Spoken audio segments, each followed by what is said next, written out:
La manifestazione di interesse presentata da Federacciai insieme a 14 imprese siderurgiche italiane per gli stabilimenti ex Ilva è molto più di un passaggio nella tormentata vicenda di Taranto. È un segnale importante di politica industriale. Una parte significativa quindi dell'industria italiana è pronta a mettersi in gioco per difendere una produzione considerata strategica per il Paese. E dentro questa partita il Nord-Est c'è.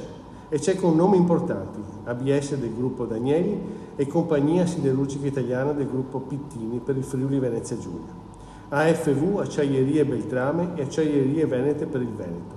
Aziende che rappresentano una siderurgica moderna, fortemente radicata nei territori e abituata a confrontarsi con i mercati internazionali. È proprio questo uno degli aspetti più interessanti dell'operazione. L'ex Ilva non può essere considerata soltanto un problema di Taranto.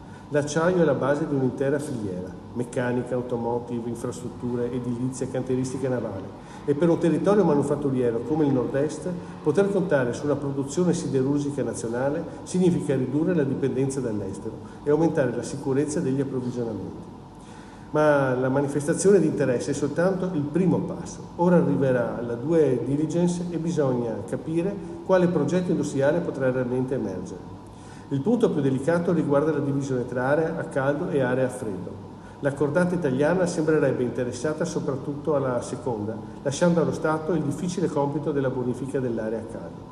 Qui si gioca una parte decisiva della partita, perché salvare l'acciaio italiano non può significare semplicemente salvare alcuni impianti. Serve capire quale futuro produttivo vogliamo costruire a Taranto. Sul tavolo c'è inoltre la proposta di Hyundai Steel International, interessata sia all'area a caldo sia a quella a freddo.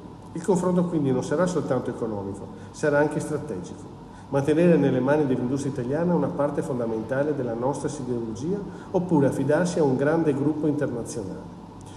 In mezzo ci sono soprattutto 20.000 lavoratori, direttamente o indirettamente coinvolti. È un territorio che per decenni ha pagato un prezzo altissimo in termini ambientali e sanitari. Industria, occupazione e tutela della salute non possono più essere considerate esigenze contrapposte. La nuova Ilva, qualunque sarà la soluzione, dovrà nascere proprio dalla capacità di tenerle insieme. E il tempo stringe. La scadenza del 26 ottobre per l'area a caldo e il rischio di licenziamenti nell'indotto impongono decisioni rapide. La discesa in campo di Federacciai rappresenta quindi un'opportunità, ma anche una responsabilità per il governo e per tutto il sistema industriale.